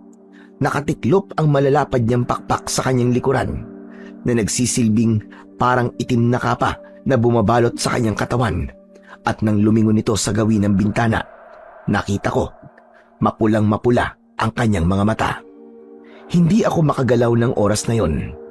Hindi ako makahinga habang nakatingin sa kanyang mga mata. Pero ilang sandali lang, bigla siyang gumalaw. Parang naramdaman niyang may nanonood sa kanya. Sa isang iglap, bumukas ang kanyang malalapad na pakpak. Bigla siyang lumukso papunta sa tapat ng bintana. Napaurong ako at napasalampak sa saig dahil sa tindi ng takot. Naramdaman kong gumalaw ang bintana. Sisigaw na sana ako sa pagkakataong yon, pero bigla may narinig akong malakas na kalembang ng kampana. Parang tunog ng malaking kampana sa simbahan. Maya-maya pa, may narinig akong malakas na pagaspas ng pakpak. Lumipad ang nilalang na yon, palayo sa bahay namin. Pagkatapos nun, biglang tumahimik. Mabilis akong bumalik sa higaan. Narinig ko ang mahinang buntong hininga ni Tantan na parabang may alam siya sa nangyari. Sabi ko naman kasi sa'yo eh, huwag mo nalang pansinin. Ang tigas kasi ng ulo mo, Junjun. Nanahimik na lang ako at nagtalukbong ng kumot. Para akong naubos. Wala na akong enerhiya para makipagtalo pa. Ngunit maya-maya lang ay may narinig na naman akong tunog sa labas. Kalembang yon, pero mas mahina kumpara kanina. Tunog na lamang yon ng maliit na kampanilya tulad ng ginagamit nung sintu-sinto na si Aa. Nagpatuloy ang tunog hanggang sa ito ay makalayo. Akala ko titigil din ito, pero nagtuloy-tuloy ang tunog. Lumalakas tapos hihina, tapos lalakas ulit sa iba't ibang direksyon. Tantan, yung sintu-sintu ba yun? Oo, pero hayaan mo lang siya. Huwag mo nang pansinin, matulog ka na lang. Pero may ano dun sa labas eh. Hindi na yung babalik. Sigurado ka ba? Oo nga sabi, matulog ka na. Ang kulit mo naman. Nagtakip ako ng ulan sa tenga, pero kahit na anong takip ko, naririnig ko pa rin ang tunog. Pero ang nakapagtataka, habang tumatagal, Nagbago ang dating ng tunog sa pandinig ko. Ang kaninang matinis at nakakairitang kalansing ay unti-unting naging parang masarap na musika sa aking tenga. Unti-unti ay bumigat ang talukap ng aking mga mata. Nakatulog ako nang di ko namamalayan. Kinabukasan, naalimpungatan ako sa lakas ng boses ni Mang Carlos sa labas ng bahay namin. Oliver! Paring Oliver, lumabas kayo rito! Dali! Bilisan nyo!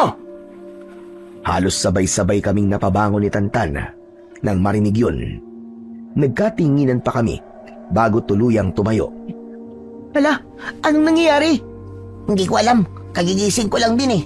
Tapos tatanong mo sa akin kung anong nangyayari. Pambihira ka. Grabe ka naman, nagtatanong lang naman ako eh. Ang aga-aga may toyo ka na kagad. Lumabas na kasi tayo para malaman natin kung napapano si Mang Carlos. Tara na! Naglakad kami palabas ng kwarto. Nakita namin si tatay. Binuksan niya ang pintuan sa may sala. Lumapit na din kami. Nakita namin si Mang Carlos na nakatayo sa harap. Pawis na pawis at gulo-gulo ang buhok. Ay, salamat naman at pinagbuksan mo na rin ako. Kanina pa ako katok ng katok dito ah. Halos mamagana ang kamao ko. Naku, pasensya ka na pare. Hindi ko kagad narinig eh. Nakatulog ako ng maimbing dahil sa inuman natin kagabi. Kagigising ko lang talaga eh.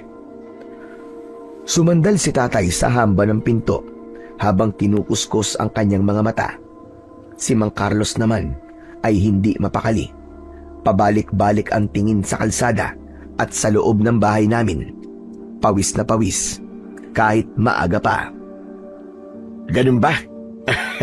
Sa bagay, marami nga tayong ininom kahapon. Kaya nga eh. Teka, bakit ba ganyan ang itsura mo? Para kang hinabol ng sandamakmak na aso ah. Takot na takot siyang itsura mo eh. Takot talaga ako pare. Sobra. Biruin mo. May natagpo ang higanting ibon doon sa gitna ng kalsada. Malapit kina kapitan. Nagkakagulo nga mga tao doon ngayon lang. Ano ka mo? Higanting ibon? Aba, ibang kwento na naman yan ah. Baka naman agila lang yun na naligaw galing sa bundok. O kaya malaking mailap na manok. Ano ka ba? Hindi to kwento-kwento lang. Nagsasabi ako ng totoo. Meron nga malahiganting ibon doon. Nakita mismo ng dalawang mga mata ko. Kulay itim. Malalaki ang mga kuko. Tapos napakalaki ng mga tuka. Nakakatakot talaga pare. Tignan mo, kinikilabutan pa ako hanggang ngayon. Ano kayang klaseng ibon yun? Hindi yun ibon pare. Madami ang nagsasabi na baka daw aswang yun. Natahimik bigla si tatay sa kanyang narinig. Nawala ang antok sa kanyang mga mata at napalitan ng seryosong tingin. Nagkatinginan naman kami ni Tantan. Halika na nga. Gusto ko din makita yung sinasabi mong ibon na yan. Lumabas si tatay na hindi man lang nakapagtsinelas ng maayos. Agad namang kaming sumunod ni Tantan. Pagdating namin sa kanto malapit kina kapitan, nakita namin ang dami ng mga tao. Paglapit namin, nakita ko ang isang nakahandusay na nilalang na itim. Diyos ko, ano yan? Ngayon lang ako nakakita ng ganitong klaseng nilalang ah. O di ba? Sabi ko naman sa'yo eh. Ayaw mo kasing maniwala eh. Totoo ba talaga to? Ano bang tingin mo dyan, Peke? Laruan? Pambihira ka. Hawakan mo para malaman mo kung totoo. Nagsimula na mag-ingay ang mga tao sa paligid. Nagkaroon ng pagtatalo kung ano ba talaga ang nilalang na yon.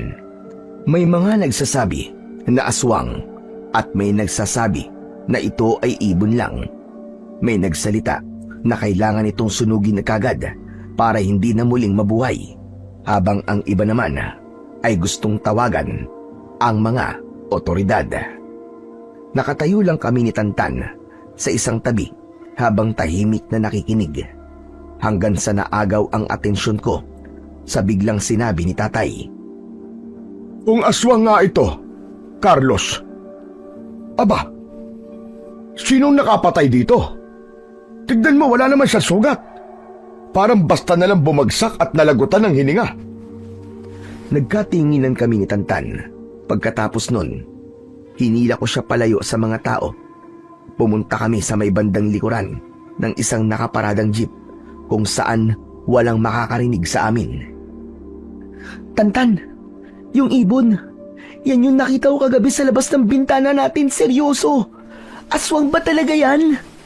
Oo, aswang nga, Junjun. O di ngayon naniwala ka na. Sabi ko naman sa'yo, di ba? Yung mga nakikita natin ng mga uwak, hindi talaga sila uwak, kundi mga aswang. Talaga?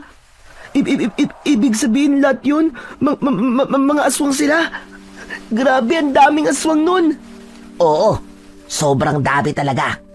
Yung mga yon, mga aswang sila. Gumagamit sila ng anyo ng ibon para mas madaling makapagmanman. Sabi nga sa akin ni Aa, nagugutom na daw sila dahil wala na silang makain sa bundok na kinalbo. Ngayon, nandito sila sa baryo para kumain. Pero Tantan, paano naman nalaman ni Aa ang lahat ng to? Sintu-sintu siya, di ba? Wala sa tamang pag-iisip eh. Bakit parang alam na alam niya ang tungkol sa mga yan? Sino ba kasing nagsabing sintu-sintu si Aa? Ikaw naman talaga, oo. Ano? Anong ibig mo sabihin? Hindi siya baliw? Ano yun? Nagpapanggap lang siya? Bakit? Ang ibig ko sabihin, hindi siya basta sintu-sintu lang. Kapareho ko siya. Nakikita niya kung ano ang nakikita ko. Kapareho mo siyang may third eye, ganun? Oo, pero mas mahusay yun sa kanya. Kasi hindi lang mata ang gumagana, kundi pati na rin ang pandama niya. Mas marami talaga siyang alam. Mas marami siyang nakikita at nararamdaman. Saka meron siyang isang malakas na kakampi. Kaya wag mo siyang mamaliitin at wag mong tutularan ng iba na pinagtatawanan siya. Kasi si Aa ay isang... Hindi na naituloy ni Tantan ang kanyang sasabihin dahil biglang may narinig kaming tunog ng maliit na kampanilya. Napalingon kami at nakita namin ang pagdating ni Aa. Dahan-dahan siyang naglalakad patungo sa gitna ng kalsada. Gaya ng una ko siyang nakita. Madungis siya, gulo-gulo ang buhok at puno ng putik ang kanyang mga paa. Nang lumapit siya sa kumpulan ng mga tao, agad silang nagtakip ng ilong. Mabilis na lumayo ang mga tao. Iniwasan nila siya na para bang may nakakahawa siyang sakit. Pero si Aa, walang pakialam sa pandidiri ng mga tao sa kanya. Nanatili ang kanyang tingin sa nakabulagtang itim na nilalang sa kalsada. Huminto siya sa tapat ng pinto at dahan-dahang tumigil ang pag-alog niya sa kampanilya. Tumingin si Tantan sa akin at biglang ngumiti. Nawala ang seryosong mukha niya kanina at parang naging excited pa siya. Oh, ayan na pala si Aa eh. Sige na Junjun, diyan ka muna.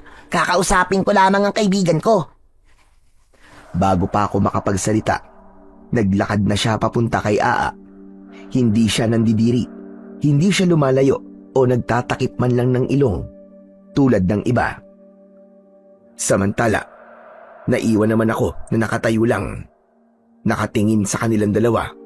Nagtataka ako kung bakit parang komportableng-komportable ang kapatid ko sa taong pinandidirian at pinagtatawanan ng mga tao. Nakita kong bumulong ang baliw sa kapatid ko at tumango naman si Tantan habang nakatingin sila sa patay na aswang. Unti-unting nagsialisa ng ibang tao sa pagkakataong yon. Ilang sandali pa ay lumapit na sina Kapitan kasama ang kanyang mga tanod. Sinuri nilang mabuti ang nilalang. Para kay Kapitan, hindi ligtas na hayaan lang ang bangkay sa gitna ng kalsada. Inutusan niya ang mga tanod na maghakot ng mga tuyong kahoy at kumuha ng gasolina. Nagdesisyon siyang sunugin na ang nilalang para mawala na ang takot ng mga tao at para na rin hindi ito mangamoy sa gitna ng initan. Nagsiuwian na ang lahat ng tao pagkatapos nun. Kami din nila tatay ay umuwi na rin. Samantala, pagkatapos ng pangyayaring yon, naging tahimik ang baryo buong maghapon. Walang ingay, maliban sa mga umaakyat na truck ni Congressman. Pero ang katahimikang yun pala ay isang masamang pangitain. May mangyayari palang hindi maganda.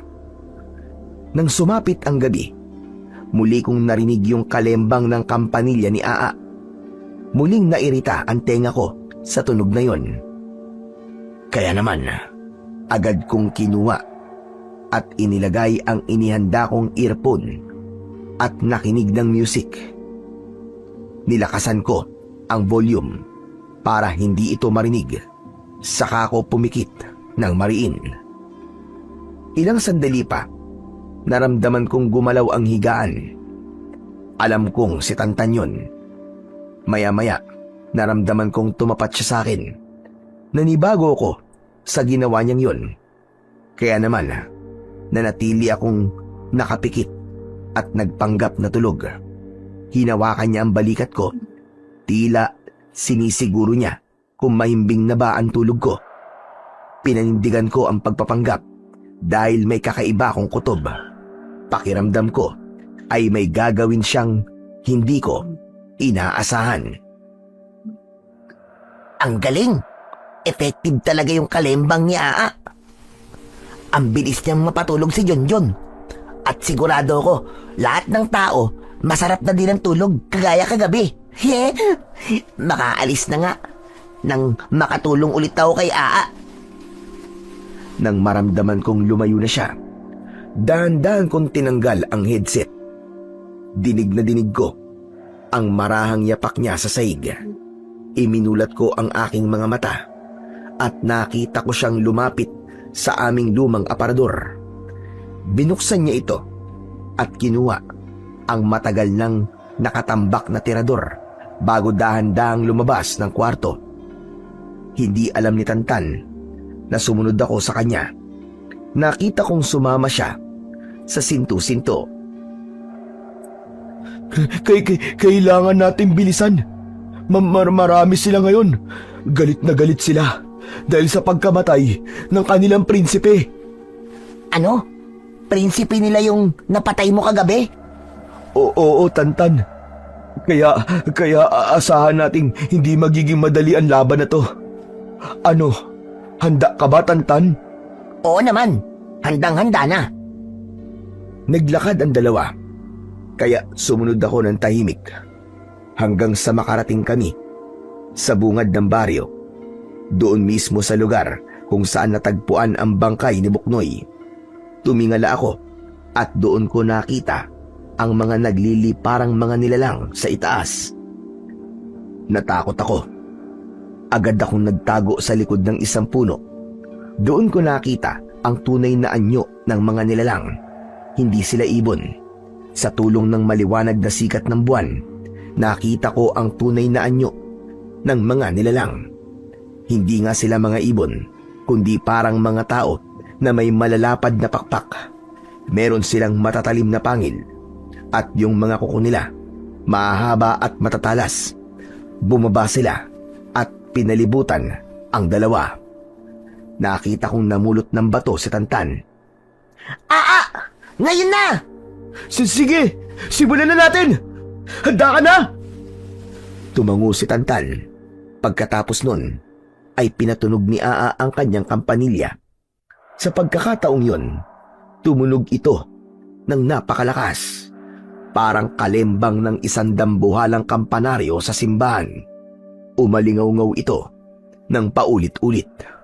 Nakita ko kung paano biglang nakahawak sa kanilang tenga ang mga halimaw. Ang iba ay hindi nakatiis sa ingay at nagsialisan. Pero may iilang matatapang na sinubukan pa ring makipaglaban. Isang aswang ang mabilis na bumulusok at muntik nang madagit ang kakambal kong si Tantan gamit ang matatalas nitong kuko. Tantan! Sa kanan mo! Dali! Mabilis na nakaiwas si Tantan. Lumingon siya at mabilis na ikinasa ang kanyang tirador. Sa isang mabilis na bitaw, tinamaan sa mata ang aswang. Umalingaw-ngaw ang isang nakapangingilabot na tili at mabilis itong nahulog mula sa itaas, direkta sa paanan ni Aa. Kaagad na itinapat ng sintu-sinto ang kampanilya sa tenga ng nilalang at pinatunog ito. Aray ka! Itigil mo yan! Itigil mo yan! Wala kayong puwang sa baryong to! Wala silang kasalanan! Bakit nyo sila dinadamay sa galit ninyo? Bumalik kayo sa bundok at wag na kayong babalik dito kahit kailan! Babalik na ako! Huwag nyo lang akong patayin! Maawa ka! Tinigil ni Aa ang pagpapatunog ng kanyang kampanilya. Matapos yun, ay hinayaan niya ng makalipad ulit papalayo ang aswang. Pero ang kanyang mga kasamahan ay hindi natakot. Lalo lang silang naging agresibo at sunod-sunod na bumulusok pababa para saktan ang dalawa.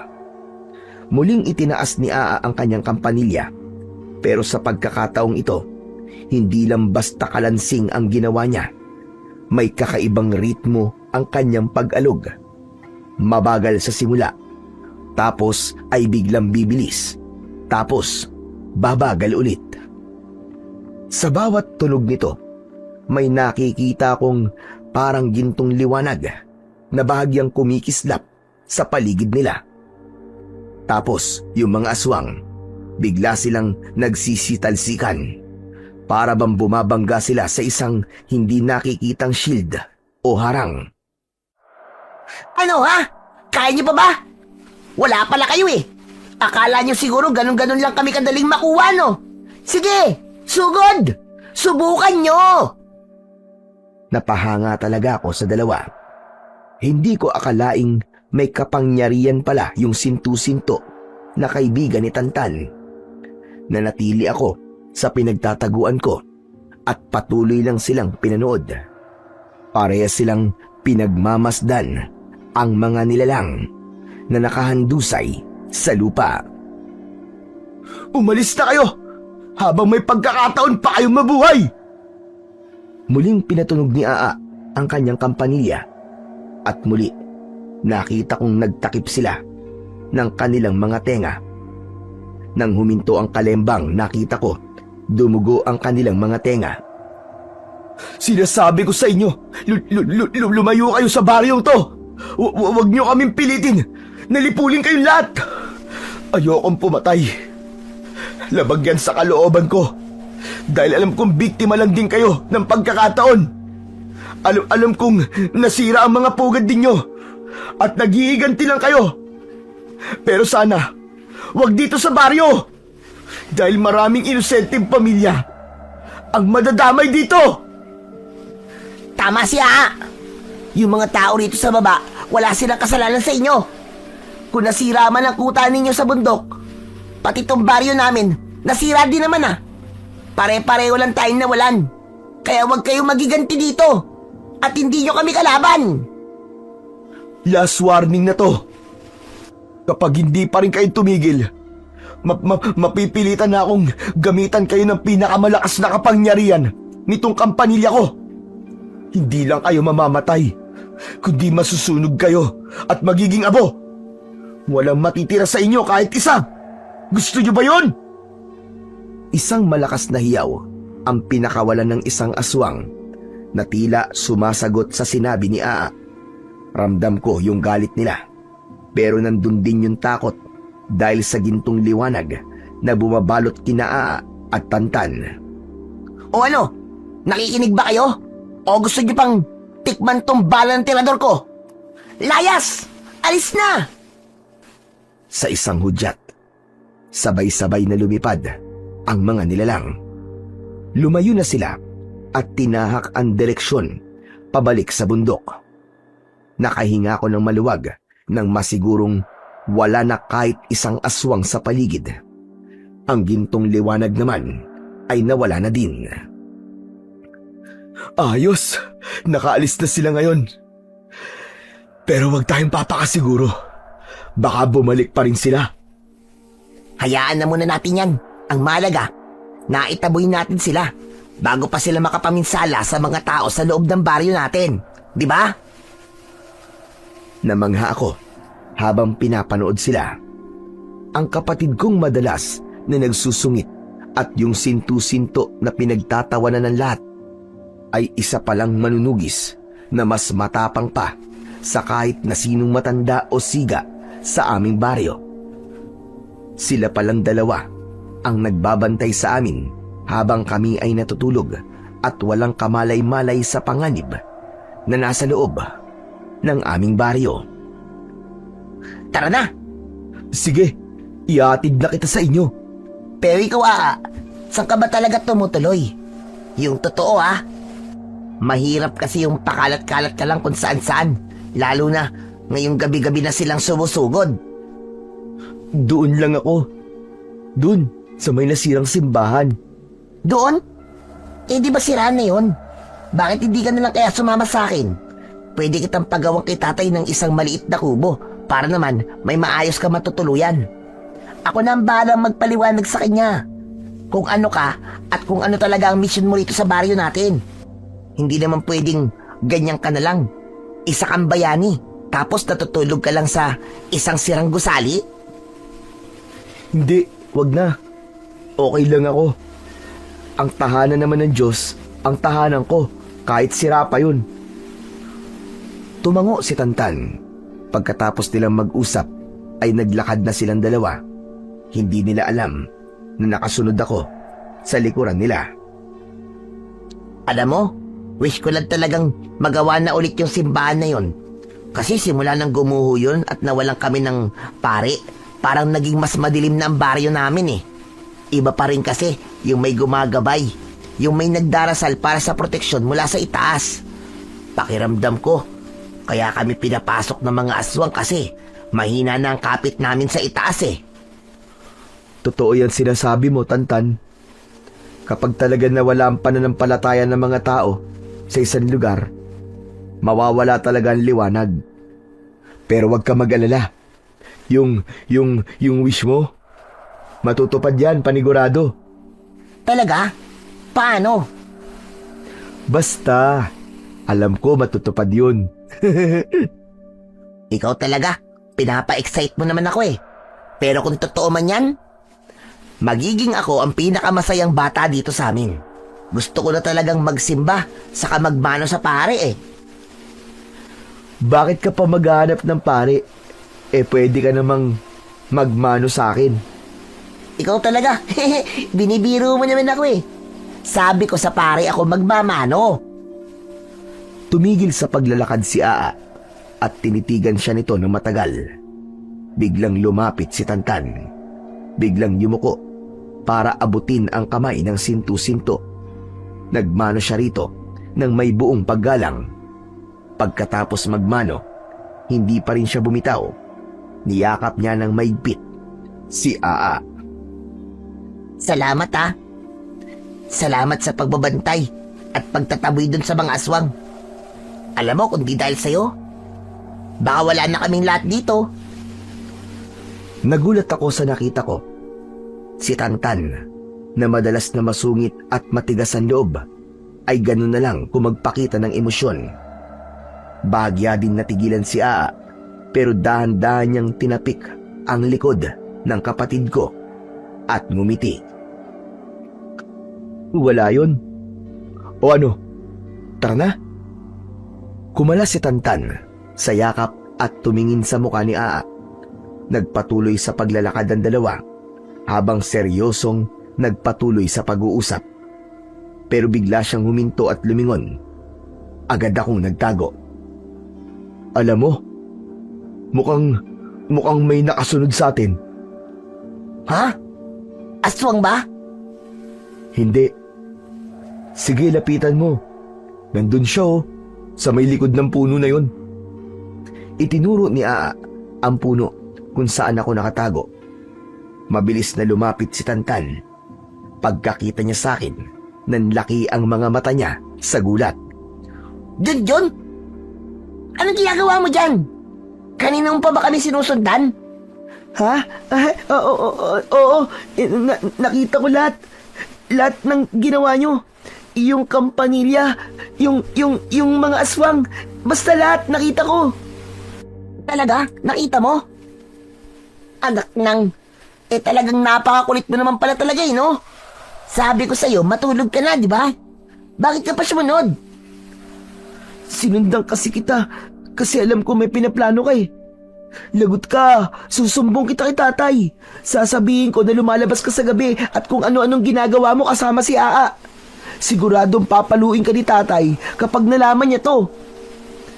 Inirapan ako ni Tantan at tinignan ako ng masama. Imbis na matakot sa banta ko, sinungitan niya lang ako.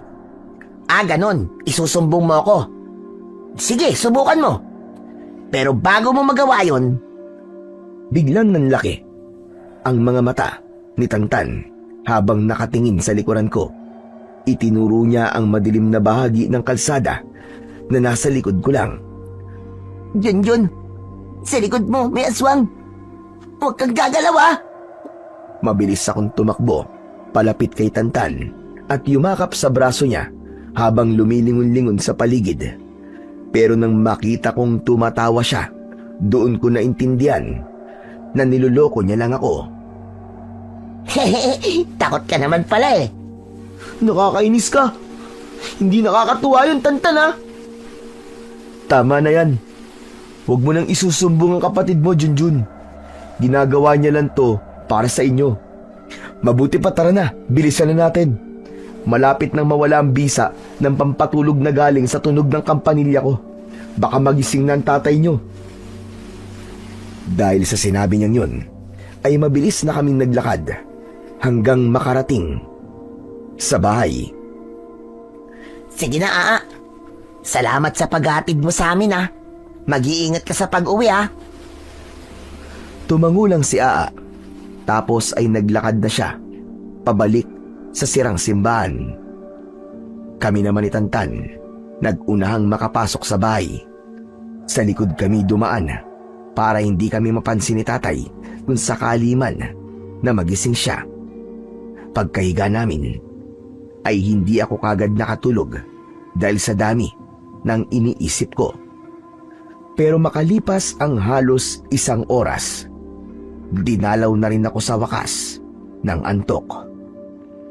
Kinabukasan, nagising kami na nagkakagulo ang mga tao sa labas.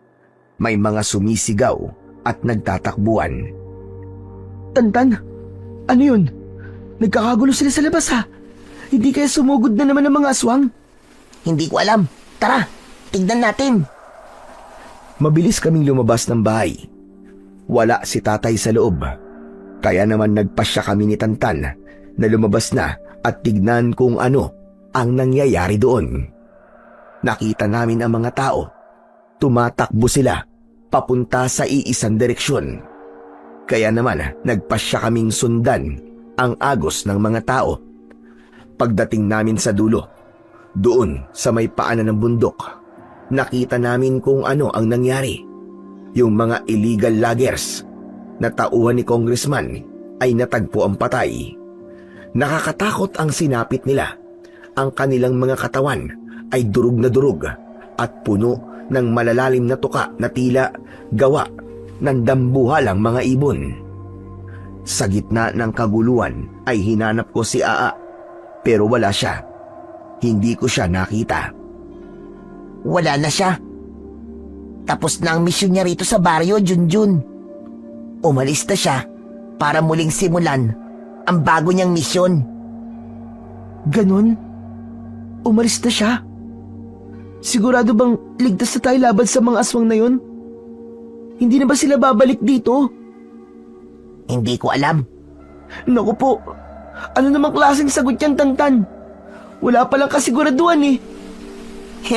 Huwag ka matakot. Kung sakali man na bumalik yung mga aswang para magasik ulit ng lagim dito, darating uli siya. Maniwala ka sa akin. Promise mo yan ha? Oo, akong bahala. Pagkatapos ng nakakatakot na pangyayaring yon, hindi na nga sumalakay ang mga aswang sa aming baryo. Pati yung operasyon ni Congressman ay natigil na din. Wala nang nangas na umakyat ng bundok para mamutol ng mga puno. Kasabay nun ay kumalat ang balita tungkol sa mga sinabi o kwento ng mga nakaligtas na mga illegal logger. Ang sabi nila, sinalakay daw sila ng mga higanting ibon at walang awang pinatay ang kanilang mga kasamahan sa brutal na paraan. Akala ko, yun lang ang himalang mangyayari sa baryo namin. Hindi pa pala. Meron pang isa na hindi talaga namin inaasahan.